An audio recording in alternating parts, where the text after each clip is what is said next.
Mga kaibigan, isang napaka-interesanteng kuwento ang ibabahagi ko ngayon tungkol sa pagbuo ng isang sasakyang dagat. May kuwento na ang isang bansa ay gumugol ng 15 na taon upang buuin ang isang bagay. Ngunit ang isang grupo mula sa ibang bansa ay nakumpleto ito sa loob lamang ng 4 na taon. Ito ay tungkol sa hovercraft, ang sasakyang gumagamit ng puwersa ng hangin upang umusad. Ayon sa ilang nagsasabi, ang Estados Unidos, na itinuturing na nangunguna sa larangan ng teknolohiya, ay may proyektong nagsimula noong 1969 at tumagal ng halos 15 taon bago matapos. Ang 15 taon ay katumbas ng 4 na beses na pagdaraos ng Olympics. Ngunit, mahalaga ring tandaan na hindi natin maaaring ihambing lang ang mga bilang na ito. Dahil malaki ang pagkakaiba sa antas ng teknolohiya noong sinimulan ang pagbuo, pati na ang inaasahang performance ng proyekto, at ang mga kondisyon sa likod nito. Kaya naman, ang kuwento na ang mga inhenyero ng Pilipinas ay nakagawa ng katulad na bagay sa loob lamang ng maikling panahon na 4 na taon ay umakit talaga ng atensyon ng maraming tao. Ano kaya ang nasa likod nito? Ayon sa kuwento, una, humingi ng tulong teknikal ang grupo ng mga Pilipino sa Amerika, ngunit hindi naging matagumpay ang negosasyon. Bukod pa rito, ang inaasahan nilang supply ng piyesa mula sa Rusya, na isa pa nilang opsyon, ay tuluyan ding naputol. Ibig sabihin, nagsimula sila sa kalagayang ganap na nag-iisa. Ngunit, dito magsisimula ang pagsubok ng ating mga inhenyero.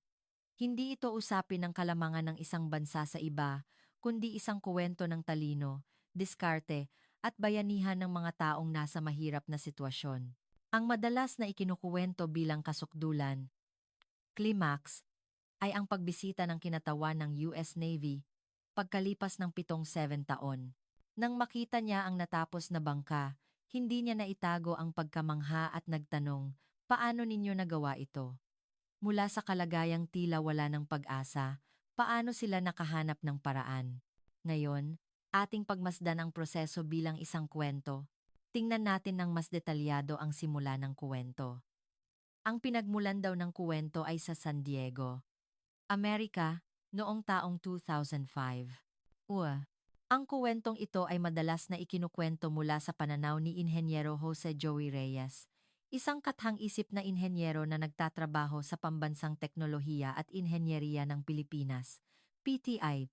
Ayon sa kanya, noong panahong iyon, kasama niya ang kanyang hepe na si Ginoong Manuel Manong Manny Cruz, ay bumisita sila sa isang pasilidad ng US Navy sa San Diego para makipagnegosasyon tungkol sa tulong teknikal para sa hovercraft. Ang mahalaga rito ay ang pagkakakuwento mula sa pananaw ng isang tao. Ang kanyang naramdamang tensiyon at bigat ay nagpapalabas ng mas makataong damdamin sa kuwento. Ang kapaligiran sa conference room ay sinasabing napakaseryoso at pangnegosyo. Pagkatapos maghintay ng halos 1 oras, dumating si Komandante Mark Thompson, na mukhang nasa edad 54. Agad-agad daw silang nagtungo sa pangunahing usapin. Hindi nga ba madali ang pakikipag-usap? Siguro nga. Matapos basahin ang mga dokumento, sinabi ni Komandante Thompson ang kanyang opinyon tungkol sa presentasyon ni na Joey. Ayon sa kanya, ang LCAC ay state-of-the-art na teknolohiya na inabot ng 15 taon para buuin, at ang presyo ng bawat isa ay aabot sa 120 bilyong yen, humigit kumulang $1.2 billion. Dahil sa laki ng defense budget ng Pilipinas, hindi raw ito makatotohanan. Talagang napakalaking halaga ang $1.2 billion. Kung isa sa alang-alang ang halaga noon at ang konteksto ng proyekto, normal lang sa nagsusuplay na maging maingat bilang bahagi ng negosasyon. Hindi natin masasabing mapagmataas agad sila. At may isang pahayag na naging simbolo ng pag-uusap na iyon. Oo, ang sinasabing wakas ng negosasyong ito ay ang salitang, bumalik kayo pagkatapos ng 10 taon. Ang pulong ay natapos sa loob lamang ng 5 minuto. Ang salitang iyon ay lubos na tumatak sa puso ng mga inhenyero. Tama. Depende kung paano mo tatanggapin ang salitang ito, mag-iiba ang pananaw mo sa kuwento. Titingnan ba ito bilang isang simpleng pagtanggi? O bilang isang tapat na pagtuturo sa pagkakaiba sa teknikal na antas noong panahong iyon? Sa anumang paraan, ito ang naging simula ng isang malaking hamon para kina Joey at sa kanilang grupo. Matapos mabigo ang negosasyon sa Amerika, ano ang ginawa nila? Lumipat daw ang kuwento sa Rusya. Ayon sa kwento, ang Rusya na lamang ang natitirang opsyon para sa kanila, sabi ni Joey, ang bida. Noong panahong iyon, pakiramdam niya ay napilitan lamang siyang pumunta. Marahil ganoon sila kadesperado. Ang pagpapalit ng partner sa negosyo ay karaniwan, ngunit sa pagitan ng mga bansa, malaki ang pagbabago sa kultura at estilo ng negosasyon. Ang bigat na naramdaman ni Joey ay marahil dahil sa pag-aalala sa hindi pa niya nasusubukang sitwasyon. Pagkalipas ng isang linggo, bumisita sila sa Almaz Design Bureau sa St. Petersburg. Sinalubong sila ni Inhenyero Igor Petrov, isang design engineer na nasa edad 51. Kaiba sa karanasan nila sa Amerika, sinasabing mainit ang pagtanggap sa kanila. Iba talaga ang kapaligiran. Ano ang naging konkretong alok? Ipinakita ni Igor ang kanilang hovercraft na tinatawag na Zuber, na may pagmamalaki. May haba itong 300, bilis na 102 kph, at nagkakahalaga ng $43 milyong.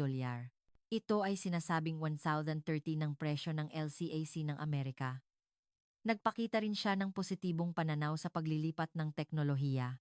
Nakakagulat ang ganitong kalaking pagkakaiba sa presyo. Maraming posibleng dahilan, gaya ng design philosophy, teknolohiyang ginamit, o tulong mula sa gobyerno. Hindi maaaring ikumpara ang performance base lamang sa presyo, ngunit para sa isang negotiating team, ito ay talagang kaakit-akit na presyo. Posible ang tech transfer at mura pa. Mukhang ito na ang sagot sa kanilang dasal. Oo, ngunit may isang kondisyon daw. Kailangan nilang bilhin ang mga pangunahing piyesa, tulad ng engine, control device, at skirt, mula sa Rusya. Nagtanong si Manong Manny, ang hepe ni Joey. Ibig bang sabihin aasa na kami sa Rusya ng matagal? Ito ay napakahalagang punto. Sinagot daw ni Igor na, isang pakikipagtulungan, ngunit ito ay maaaring isang estratehiya ng nagbibigay ng teknolohiya. Baka ang intensyon ay bumuo ng pangmatagalang relasyon. Depende sa pananaw, masasabing dependency o cooperation. Sinasabi sa kwento na naging maayos ang negosasyon sa loob ng 4 na araw at sa kanyang paglipad pa uwi, nakaramdam si Joey ng galak at nasabi niya, sa wakas, meron na. Ngunit tinapos ang bahaging iyon sa pagsasabing, akala lang niya iyon, hindi ganoon kadali ang sitwasyon. Ang negosasyon sa Rusya ay tila naging maayos, ngunit pagkaraan ng 3 buwan, biglang nag-iba ang sitwasyon. Oo, may tawag daw na dumating kay Joey mula sa isang inhenyero ng Rusya. Ang nilalaman daw ay dahil sa political reasons, nahihirapan silang mag-supply ng piyesa. At ang alok kapalit nito ay bumili na lamang ng 3 kumpletong hovercraft sa halagang $130 milyong. Ang salitang political reasons ay may malawak na interpretasyon. Maaring naapektuhan ito ng tunay na kalagayang internasyonal o baka may mas komplikadong transaksyon sa likod nito. Sa kwento, naghinala si Manong Manny na may pressure mula sa Amerika, ngunit ito ay isa lamang pananaw. Ibig sabihin, hindi naabot ang orihinal na layuning matuto ng teknolohiya at ang natitira na lang na opsyon ay ang bumili ng kumpletong produkto. Ganoon nga. At pagkalipas ng 3 buwan, dumating sa base militar ng Subic Bay, Zambales, ang hovercraft na binili mula sa Rusya, ang bangka ng Pag-asa, BP-621. Ang haba nitong tatuan min-M, kasama ang malalaking propeller at itim na rubber skirt, ay napaka-impresibo. Masasaksihan na nila ang performance nito. Oo. Sa test run na ginawa kasama ang mga inhenyero ng Rusya, umugong ang engine at umangat ang barko ng 3 centimeters mula sa tubig. Parang mahika raw ang tanawin. Para kay Joey, napakalalim ng damdamin bilang isang inhenyero na nakikita ang isang bagay na hindi nila nagawang gawin, ngunit gumagana sa harap nila. Ang barko ay dumulas sa dagat at naitala ang bilis na 102 kph. Natapos ang 30 minutong test run ng walang problema, at lahat ng miyembro ng grupo ay nagbigay ng malaking pag-asa sa performance nito. Naging maayos ang test run, ngunit dito magbabago ang takbo ng kuwento. Nagkaroon daw ng hindi inaasahang insidente habang pabalik na sa base. Oo, bandang 2:00 ng hapon, nang pinapabagal na nila ang sasakyan, mga 3 na lang ang layo mula sa maintenance shop ng base. May umalingaw na boses na tila sigaw, hindi na makakaliwa. Dahil kakaunti ang resistance ng hovercraft sa tubig, malaki ang pagkakaiba ng pagmamaneho nito kumpara sa karaniwang barko. Lalo na sa mababang bilis, kailangan ng napakasensitibong pagkontrol. Madali ring maapektuhan ng hangin at alon. Ayon sa kwento, nagmadali ang inhenyero ng Rusya na umaksyon, ngunit huli na ang lahat. Sa isang malakas na tunog ng dukang, ang BP-621 ay bumangga sa dingding ng maintenance shop. Ang aluminum hull ay nalagyan ng malaking pinsala at tumagas ang langis. Nagkaroon agad ng aksidente sa unang araw ng pagdating nito. Oo. Nang tanungin ni Joey ang inhenyero ng Rusya, sinagot niya na, komplikado ang pagmamaneho ng barkong ito, kailangang kalkulahin ang lahat ng bagay tulad ng hangin at bilis. Kailangan ng 6 na buwang pagsasanay para makontrol ito. Ang barkong nagkakahalaga ng $42 milyong ay nagkaroon ng malaking pinsala sa unang araw pa lang. Ang pangyayaring ito ay nagdulot ng matinding shock sa grupo. Hindi lang ito simpleng aksidente, kundi sumasalamin sa hirap ng pag-angkin ng teknolohiya na binili. Lumabas ang mga problemang pang-operasyon na hindi nakikita sa manual. Dahil dito, napilitan ang grupo na gumawa ng isang malaking desisyon. Oh, sa pulong ng gabing iyon, iniulat na aabutin ng hindi bababa sa 8 buwan ang pagkukumpuni at pagsasanay. Sa gitna ng mabigat na katahimikan, tumingin si Manong Manny sa nasirang bangka sa labas ng bintana at bumulong, hindi sagot ang pagbili. Pagkatapos, humarap siya kay Joey at sinabing, gawin na natin mismo. Ito ang pinakaubod ng kuwento. Kung hindi nagtatagumpay ang pagkuha mula sa labas, kailangan nilang lumikha mula sa wala. Ang ginawa ng Amerika sa loob ng 15 taon, gagawin natin sa loob ng 4 na taon. Ang salitang ito ang naging battle cry ng mahabang hamon na magsisimula. Isang sandali kung saan ipinanganak ang bagong layunin mula sa kabiguan at kahihiyan. Si Joey, na itinalaga bilang project leader, ay hindi raw masaya. Agad-agad daw nagkaroon ng matitinding komento mula sa loob ng grupo. Pagkatapos ng pulong, nilapitan siya ni Ginoong Ricardo Cardo de los Santos, isang veteranong inhenyero na nagpahayag ng pagsalungat, at sinabi niya ng tapat, mabibigo ka. Ikaw ang mananagot pagkaraan ng 3 taon. Bukod pa rito, nagmungkahi rin si Inhenyero Ana Santos, isang bata pa sa propulsion team, na mas makatotohanan na bumili na lang ng teknolohiya ng Tsina. Ang mga maingat na opinyon mula sa loob ay napakahalaga para sa proyekto. Lalo na ang mga salita ng isang veterano tulad ni Cardo, hindi ito simpleng pagtanggi, kundi isang pagsusuri batay sa karanasan. At lalong lumala ang sitwasyon. May mga miyembro na umalis sa grupo. Oo. Si Ginoong Michael Mike Alcantara, isang espesyalista sa control system, ay nagsumite ng pagbibitiw. Ang dahilan daw ay kung mabibigo sila, ang risks na dala nito para sa kanyang pamilya ay napakabigat.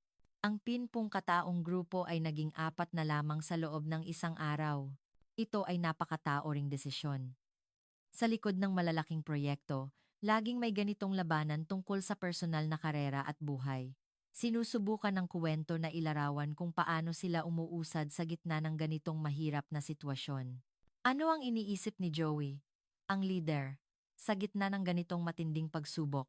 Ayon sa kwento, noong gabing iyon, inayos niya muli ang mga teknikal na problema ng hovercraft. May 3 malalaking hadlang. Una, ang tibay ng skirt upang makulong ang hangin. Pangalawa, ang balanse ng propulsion system upang mapaandar ang barko. At pangatlo, ang komplikadong control system na sinasabing dahilan ng aksidente ng barko ng Rusya. Ang tunay na hamon ng proyekto ay nagsimula kung paano tatawirin ang 3 malalaking pader na ito. Habang papalapit ang krisis ng posibleng pagtigil ng proyekto, nagkaroon ng dramatikong pagbabago bago ang ikatlong test. 3:00 ng madaling araw, habang hindi makatulog si Joey, may tumawag. Ang kausap ay si Ginoong David Dave Torres, mula sa isang kumpanya ng tela sa Maynila. Nalaman niya raw ang tungkol sa proyekto ni na Joey. Ang hindi inaasahang tulong mula sa labas ay karaniwan sa malalaking proyekto. Kahit walang direktang kontrata, maraming kumpanya ang nagbibigay pansin sa tagumpay ng mga pambansang proyekto. Lalo na para sa maliliit at katamtamang kumpanya na nagsusuplay ng piyesa o materyales. Ang tagumpay ng ganitong proyekto ay direktang konektado sa kanilang kinabukasan. Sinabi raw ni Dave ang pinakaubod ng problema sa telepono. Sinasabi niya na mali raw ang fiber composition ng ginagamit nilang materyales. At nagbigay siya ng konkretong solusyon. Baligtarin ang ratio ng nylon at polyester at dagdagan ng 5% ng Kevlar, isang espesyal na fiber na ginagamit sa bulletproof vests. Para itong isang sinag ng liwanag sa dilim. Oo. Sinabi ni Dave, hindi rin kami mabubuhay kung hindi magtatagumpay ang proyekto ninyo. Sabay tayong magpatuloy. At agad-agad siyang nagboluntaryong gumawa ng prototype sa loob ng isang gabi. Hindi lang siya basta supplier, kundi isang partner. Kahanga-hanga. Ang mga tao ay nagkakaisa, lampas sa organizational boundaries, tungo sa isang malaking layunin. Ito ang isa sa pinakamasarap na bahagi ng paglikha at ang ikatlong test run na magdidikta ng kapalaran. Ano ang naging resulta? Ang bagong skirt ay mas manipis at mas magaan kaysa sa dati, kaya nagkaroon muli ng pagdududa si Cardo. Ngunit nang simulan ang test, lumipas ang isa, dalawa, hanggang hindi man lang nasira ang skirt. Sa wakas, nagtagumpay sila, oo. Sa huli, nakumpleto nila ang durability test na tumagal ng 8 oras. Si Cardo, na dati ay nagdududa, ay sumigaw ng, nakuha na natin, at nagdiwang ang buong grupo. At ang bagong skirt na gawa sa materyales na ito ay may tibay na 800 oras, na mas mataas sa 500 oras na layunin, at 2,003 beses na mas matagal kaysa sa gawa ng Rusya. Isang mas mahusay na produkto ang ipinanganak mula sa kabiguan. Ang tagumpay na ito ay nagbigay ng malaking kumpiyansa at pagkakaisa sa grupo. Matapos malampasan ang problema sa skirt, tila naging maayos ang proyekto, ngunit dito tatanggapin ng kuwento ang pinakamalaking krisis. Pagkatapos ng isang taon ng tagumpay sa skirt, sa yugto kung saan control system na lang ang natitira, nagkaroon ng seryosong insidente. Isang araw, natuklasan ni Ana Santos, ang inhenyero sa propulsion, ang isang dokumento na inilabas ng isang kumpanya ng China na katulad ng disenyo ng kanilang hovercraft. Ito ay isang seryosong sitwasyon. Ang paglabas ng impormasyon sa industriya ay maaaring magpabagsak sa buong proyekto. Hindi ito tungkol sa isang tiyak na bansa, kundi isang malaking security risk na kaakibat ng high-tech na pagbuo. Nagkaroon ng hinala na may naglabas ng impormasyon mula sa loob. Tama. Sa kuwento, nagkaroon ng investigasyon sa loob at inamin ni Ginoong Mike Alcantara na dating miyembro ng cooperation company at nagbitiw na nagbigay siya ng impormasyon sa labas dahil sa personal na dahilan. Ayon sa kanya, tumanggap siya ng $100,000, halos 10 milyong yen, para sa operasyon ng kanyang may sakit na anak. Kung totoo ang kuwentong ito ay talagang nakakabagbag damdamin. Isang halimbawa ito kung paano nakakaapekto ang personal na paghihirap sa malalaking proyekto. Ang design information ay posibleng nasa kamay na ng kalaban. Ano ang ginawa nila sa gitna ng matinding krisis na ito? Ayon sa kuwento, nagdesisyon si Manong Manny na unahin ang solusyon kaysa sa pagtawag sa pulis. Nagdesisyon agad sila na mag-redesign. Sa normal na sitwasyon, aabutin ito ng 3 buwan. Ngunit nagdeklara si Joey, ang leader. Gagawin natin ito sa loob ng 72 oras. Ito ay isang matapang na mungkahi na palitan lamang ang core parts tulad ng propulsion system at control upang maging bago at hindi na mahabol. Isang hindi kapani-paniwalang desisyon na mag-redesign sa loob ng 72 oras. Sa kuwento pati si Cardo de los Santos, na una ay nagpumilit na pahabain ang oras, ay pumayag sa huli, at lahat ng 52 miyembro ay sumali sa hamon. Ang 72 oras na iyon ay sinasabing napakatindi. Ang design room ay naging parang factory, at lahat ay abala sa paggawa ng disenyo. Ang pagkakaisa ng grupo sa ganitong matinding sitwasyon ay madalas na inilalarawan sa mga kuwento ng proyekto. Siyempre, ito ay isang dramatikong paglalarawan, Ngunit ang pagkakaisa ng mga tao sa isang mahirap na layunin ay talagang nakakaantig ng damdamin. Sa prosesong iyon, nagkaroon daw muli sila ng bagong teknikal na problema. Oo, sa isang pagbabago, bumaba raw ang layuning bilis ng 5 kph, ngunit nagdesisyon si Joey, ayos lang.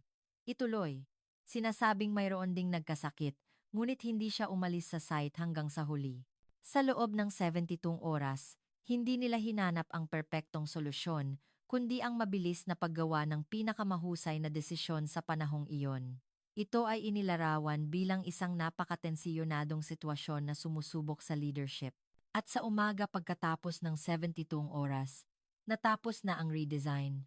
Nakakagulat, nang isimulate ang performance ng bagong disenyo, lumabas ang bilis na 78 kph, na mas mataas sa layuning 74 kph.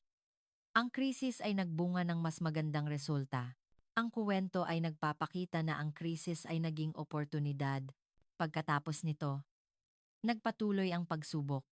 May mga balita na ikinokonsidera ng head office ang pagtigil ng proyekto dahil sa leak at may ulat mula kay Mark Thompson ng Amerika na mabibigo ang proyekto ng Pilipinas.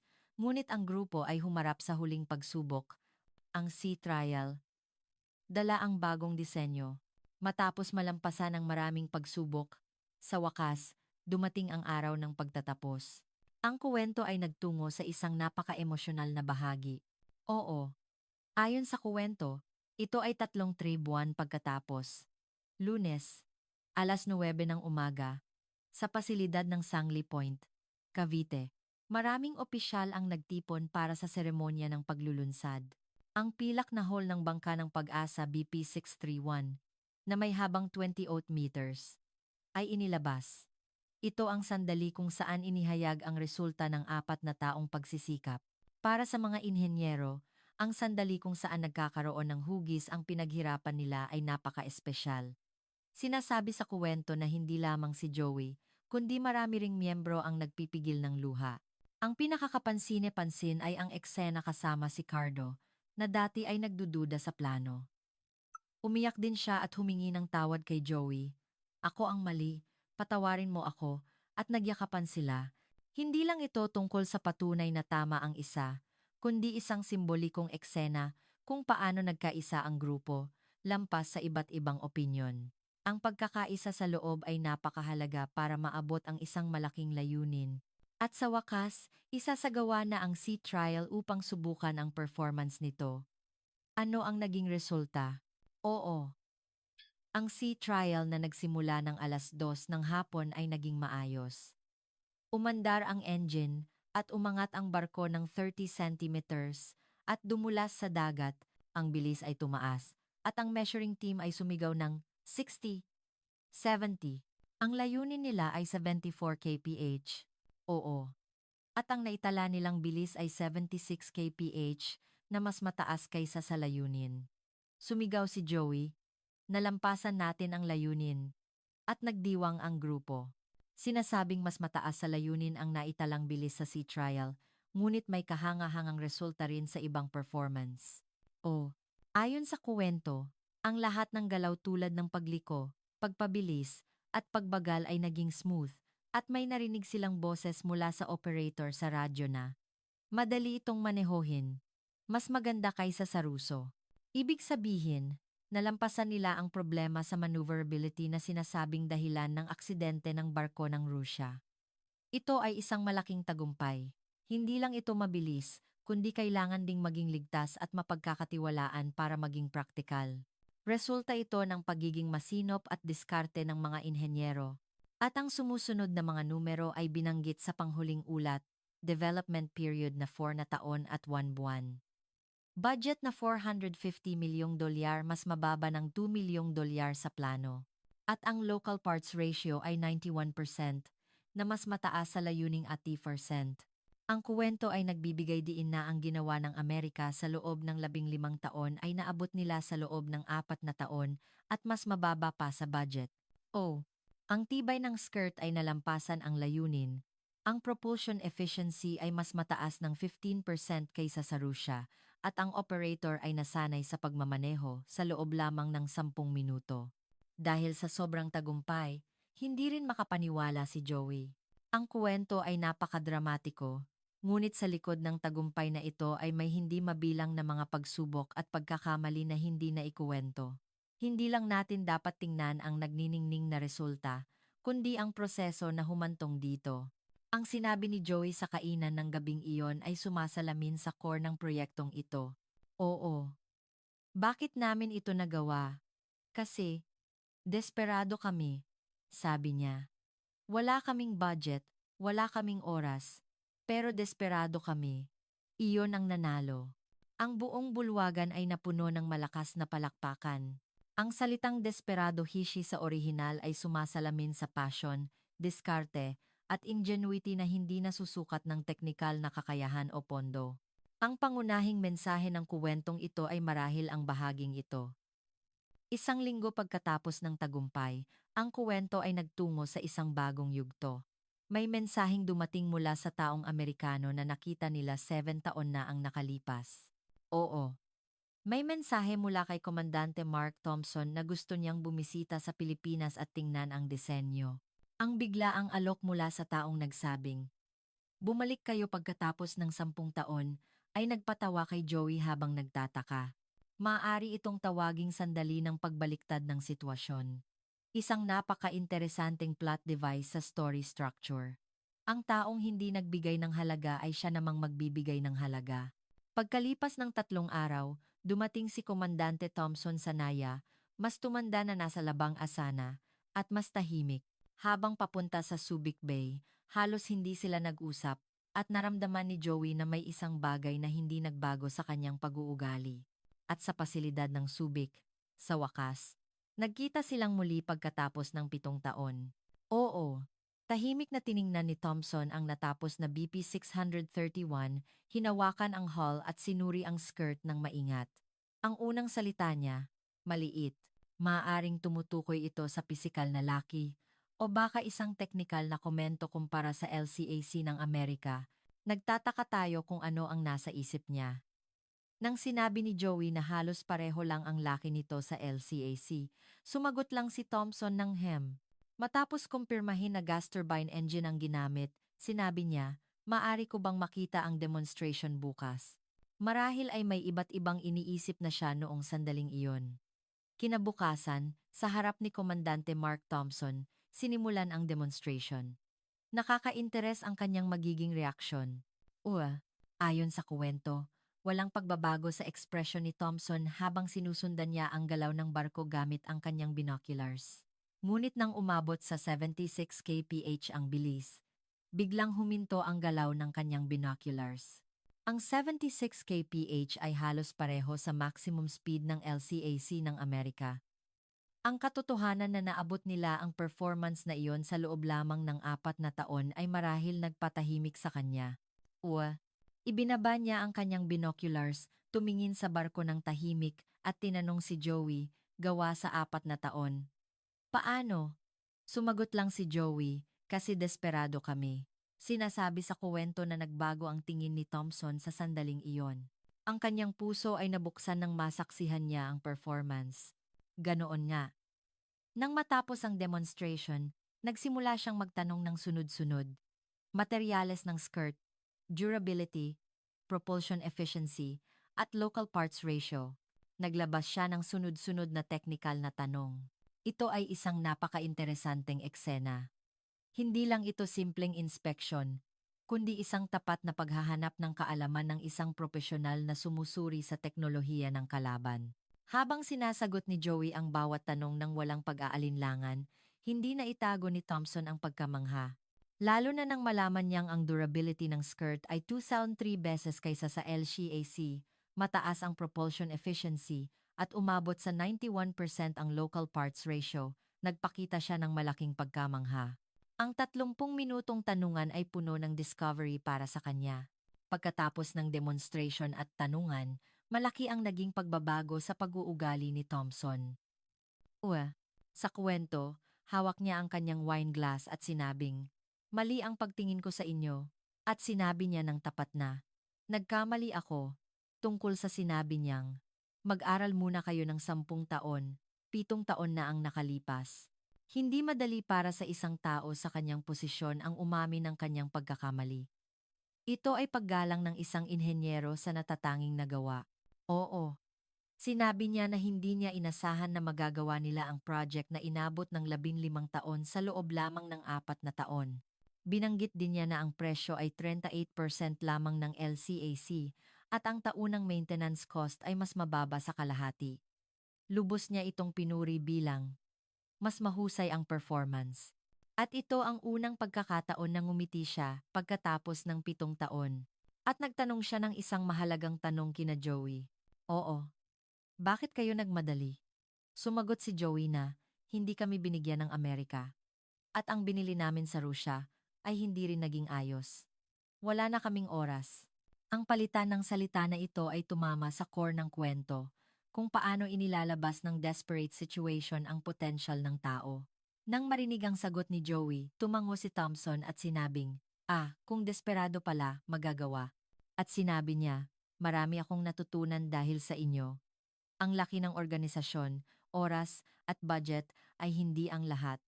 Ang desperation ay maaaring manalo. Sa huli, iniulat niya na kailangang ayusin ang LCAC. Nagpasalamat siya at umalis matapos makipagkamay ng mainit, kahanga-hanga. Ang mapagkumbabang pag-uugali ng pagkatuto mula sa kalaban. Ang episode na ito ay nagpapakita kung paano nagbibigayan ng respeto at nagpapalakas ang mga taong kasali sa mahusay na paggawa lampas sa pagkakaiba ng bansa o organisasyon.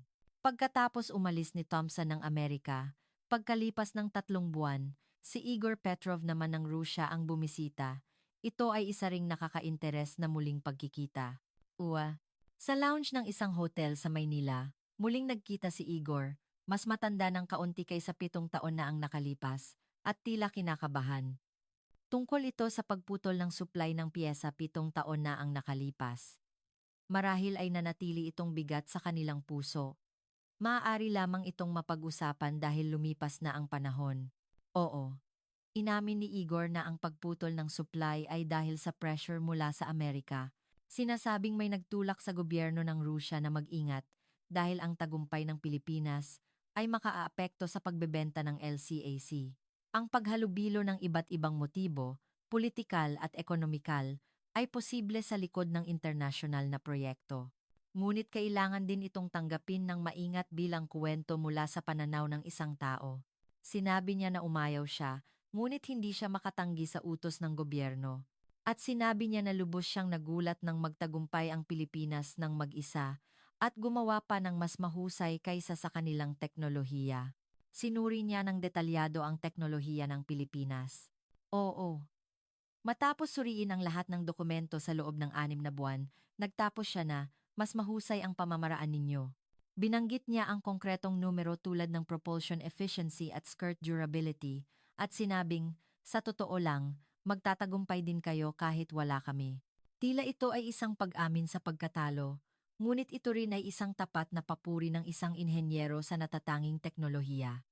Pagkilala sa kanilang limitasyon at tapat na pagpupuri sa tagumpay ng kalaban. At ang huli niyang sinabi, desperado kayo. Nanalo ang desperation. Nagkataon na pareho sila ng conclusion ni Thompson ng Amerika. Hindi lang para humingi ng tawad at pumuri ang dahilan ng pagbisita ni Igor. Ang kuwento ay nagpakita ng mas nakakagulat na pagbabago. Inihayag niya na plano ng kanilang kumpanya na gawing benchmark ang bangka ng pag-asa. At sinabi niya, ang susunod naming Zuber ay gusto naming gawin gamit ang inyong pamamaraan. Maaari ba kaming tulungan sa teknolohiya? At yumuko siya. Ito ay kahanga-hanga. Ang taong tumanggi sa tech collaboration 7 taon na ang nakalipas ay siya namang humihingi ng tulong. Isang dramatikong pagbaliktad ng sitwasyon na sumasalamin sa buong kuwento. Si Joey ay hindi makapaniwala, ngunit sumagot siya ng nakangiti. Siyempre, samahan niyo kami, at nagkamay sila ng mainit. Nang balikan ni Joey ang mga pangyayaring ito, nakaramdam siya ng malalim na emosyon. Tinanggihan ng Amerika, nabigo sa Rusya, nag-aksidente ang biniling barko. Ang lahat ng mapait na karanasang iyon ay sa wakas ay nabigyan ng katuparan. Sa gitna ng pagdiriwang, tinawagan niya si Manong Manny at nagtanong, makakapag-display na ba tayo sa International Maritime Defense Exhibition pagkatapos ng 5 taon? Sumagot si Manong Manny ng may kumpiyansa, oo naman. Tayo na ang iimbitahan mula ngayon. Ang pag-uusap na ito ay nagpapakita na hindi na sila isang simpleng project team, kundi isang player sa pandaigdigang merkado. Pagkatapos maabot ang layunin, agad na tinitingnan ang susunod at mas malaking layunin. At ang kuwento ay lumaktaw sa taong 2012. Talaga ngang sila ang inimbitahan. Oo, isang fax ang dumating para sa opisyal na imbitasyon sa US International Defense Exhibition. 7 taon na ang nakalipas, kami ay nakiusap. Ngayon, kami ay inimbitahan. Ang paghahambing na ito ay nagpapakita ng laki ng kanilang tagumpay. At ang kuwento ay nagtungo sa wakas. Sa San Diego, ang lugar na iyon 7 taon na ang nakalipas. Ayon sa kuwento, ginanap ang International Defense Exhibition. At bumisita silang muli bilang mga inimbitahan. Si Ana Santos, nakasama ni Joey, ay naging manager na noon at sinabi niyang, kinakabahan ako. Ngunit sumagot si Joey ng may lakas. Ngayon, tayo ang magpapakita sa kanila. Makalinatan ng bisa. Ang salitang ito ay sumasalamin sa kumpiyansa at pagmamalaki sa kanilang ginawa sa loob ng mga taon. Ang dating nakikiusap ay ngayon ang nagpapakita ng kanilang teknolohiya sa mundo. Sa venue, ang kanilang BP-631 ay ipinakita kasama ang mga pinakabagong barko ng iba't ibang bansa. Oo. Ayon sa kuwento, kahit na ito ang pinaka-compact, ito ay umakit ng atensyon ng maraming bisita. Sa demonstration, ipinakita nila ang matatag na paglalayag sa bilis na 76 kph at ang smooth na pagliko at nagpalakpakan ang mga tao. Ang mahusay na teknolohiya ay mas malinaw kaysa sa maraming salita. May eksena rin kung saan ang mga opisyal ng Germany ay nagbigay ng mataas na pagpupuri sa balanse ng presyo at performance.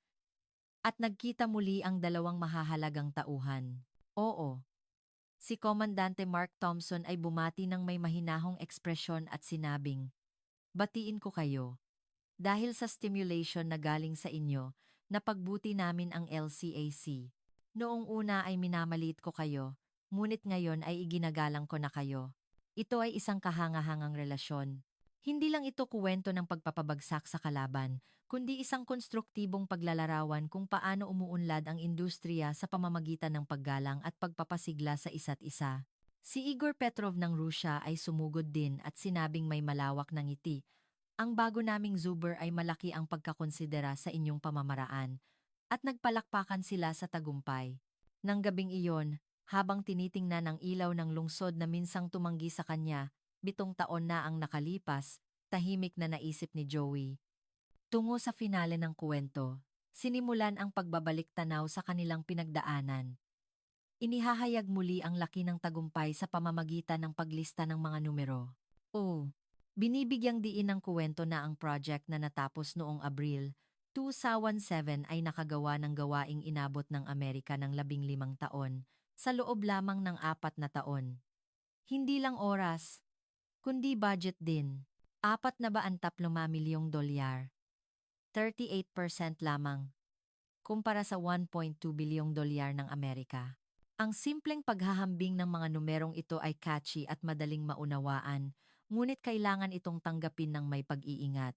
Tulad ng nabanggit kanina, hindi maaaring ikumpara ang kalidad base lamang sa simpleng oras at budget dahil magkakaiba ang konteksto. Ito ay isang pagpapahayag lamang upang gawing mas dramatiko ang kuwento. Ang punto ng paggawa ng sarili nilang piyesa ay binibigyang diin muli. Oo, 91% ng piyesa ay ginawa ng sarili nilang kamay. Dahil sa mapait na karanasan ng pagputol ng supply mula sa labas, malaki ang ibig sabihin ng numerong ito. Ito ay sumasalamin sa pagtatatag ng self-reliant technology mula skirt hanggang engine control system. Ang hovercraft ng Rusya, ang BP-621, na nag-aksidente noong 2005, ay ginagamit bilang paghahambing. Dahil sa pangyayaring iyon, ipinanganak ang matinding determinasyon na hindi lang bibili o hihiram, kundi gagawin ang sarili. Sa kuwento, ang kabiguan na iyon ang naging lakas ng lahat. At ang ginawa nilang BP-631 ay walang aksidente simula nang matapos at nagpakita ng mataas na performance sa durability, efficiency, at maintenance cost. Noong 2012, 6 na bangka na ang ginagamit sa aktwal na operasyon. Sa huli, ipinapahayag muli ang mensaheng nais iparating ng kuwentong ito. Oo, kahit walang malaking organisasyon, kahit maliit ang budget, ang importante ay ang pagiging desperado desidido. Fire, sex, antipol lahang, dasdad, kahit walang malaking organisasyon, at ang pagkakaiba sa pagitan ng manlimos, humingi, at magpakita, mag-display ang siyang nagbigay ng pagkakaiba sa pagitan ng 15 taon at 4 na taon. Ang kuwentong ito ay nagpapahiwatig ng kahalagahan ng attitude at spirit sa pagdevelop, hindi lang ang teknikal na kalamangan.